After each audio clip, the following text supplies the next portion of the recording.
Okey, tersambung tentang macam mana penyakit gen ini diwarisi daripada ibu bapa kepada anak. Macam kes sini, bapa yang mengidap hemofilia berkahwin dengan ibu yang normal dan juga bukan pembawa, didapati bahawa anaknya semua normal. Anaknya semua normal, semua normal, tetapi dia adalah pembawa. Manakala jika bapa normal berkahwin dengan ibu yang hemofilia pula, didapati bahawa anak dia, anak lelaki dia normal, anak perempuan dia pembawa, anak lelaki dia seorang ada hemofilia dan anak perempuan dia ini adalah normal. Okey, kita tengok macam mana ia boleh diwarisi, di mana bapa yang normal berkahwin dengan ibu yang pembawa. Okey. Mula kita tengok bapa normal. Okey, bapa normal. Sekejap. Okey, sorry. Bapa normal. Okay, bapa normal.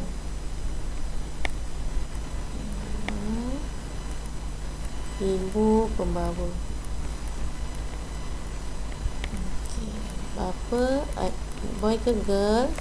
Boy, bermakna dia adalah Y. So kita tulis bapa normal. Dia kali normal dia besar. Ibu, apa dia? Ibu adalah pembawa. Satu huruf besar, satu huruf kecil.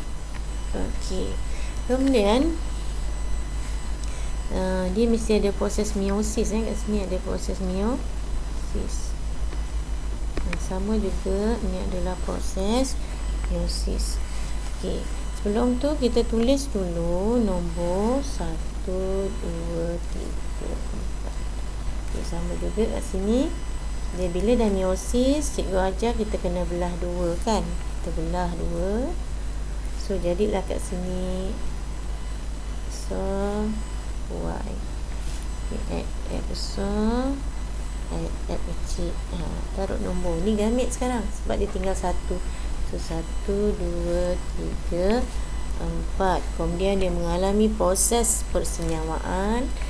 Proses penyawaan dia mesti ada 1, 3, 1, 4, 2, 3, 2, 4. Okey, 1 dengan 3. Okey, apa itu 1? 1 ialah X. X besar. 3 apa? X besar. So, buatlah garisan. Garisan. Okey, kemudian 1, 4.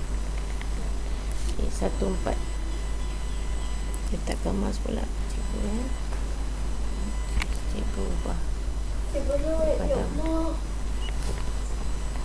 Lama tak berlawan balik kena. 1. Okey, cikgu ubah sekarang batch mula. Okey, apa dia? 1 dengan 3.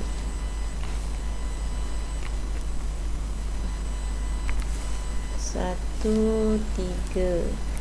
So X besar 1, 3 X besar. Okey, kemudian 1, 4. Apa dia? X besar. 4 apa? X kecil. Okey, 2, 3. Sorry. Okey, 2. Allah, tinggal hilang lah. Okey, sekarang 2, 3. 2 dengan 3. Okey, 2 Y. 3 X. Kerana huruf X datang dulu daripada huruf Y, mesti X dulu dekat depan. Okey, kemudian 2, 4 sama juga. 2 adalah Y, 4 adalah X. So X ni kena duduk dekat depan sebab huruf X datang dulu daripada huruf Y. Okey, kemudian kita dah dapat ni yang bersilang-silang ni apa namanya? Prosesnya adalah proses persenyawaan. Proses apa? Persenyawaan. Yang bersilang-silang ni adalah proses persenyawaan. Okey, kita kemudian kita tengok ialah, okey, pertama kita tengok dulu jantina. Okey, sekarang ni ada huruf Y tak? Sebab boy ada huruf Y, so ni tak ada huruf Y, bermakna dia perempuan. Ni ada huruf Y tak? Tak ada, jadinya perempuan. Ni ada huruf Y tak? Ada, jadinya lelaki. Ni pun ada, lelaki. Okey, kemudian barulah kita tengok, dah tahu jantina, kita tengok dulu dia tu sakit ke, normal ke apa. Kita tengok sekarang. Okey, ada huruf besar tak? Ada, jadinya normal. Perempuan normal.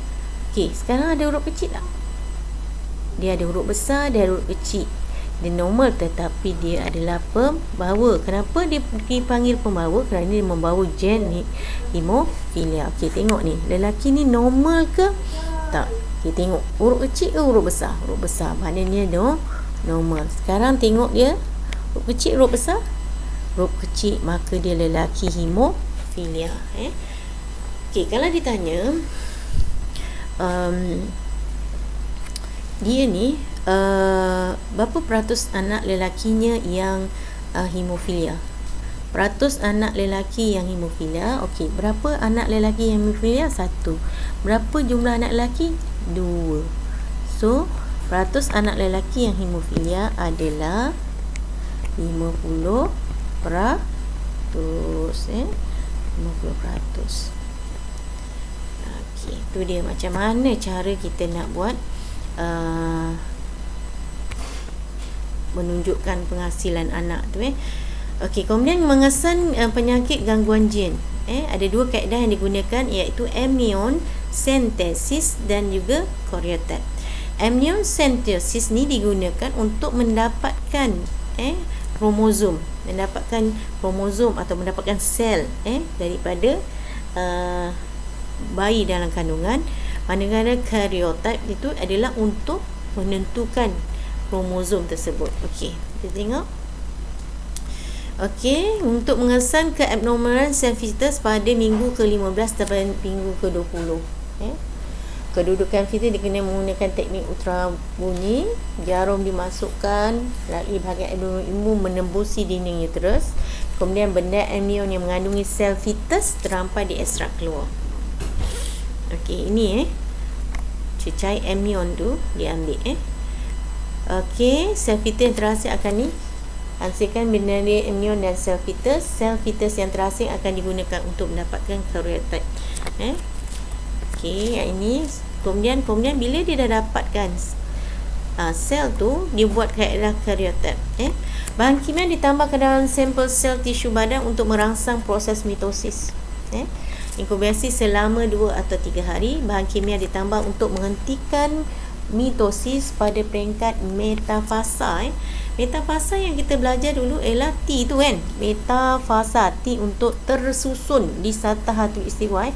Metafasa, T tu untuk tersusun. Kita akan dapati kromosom tu tersusun di satah khatulistiwa.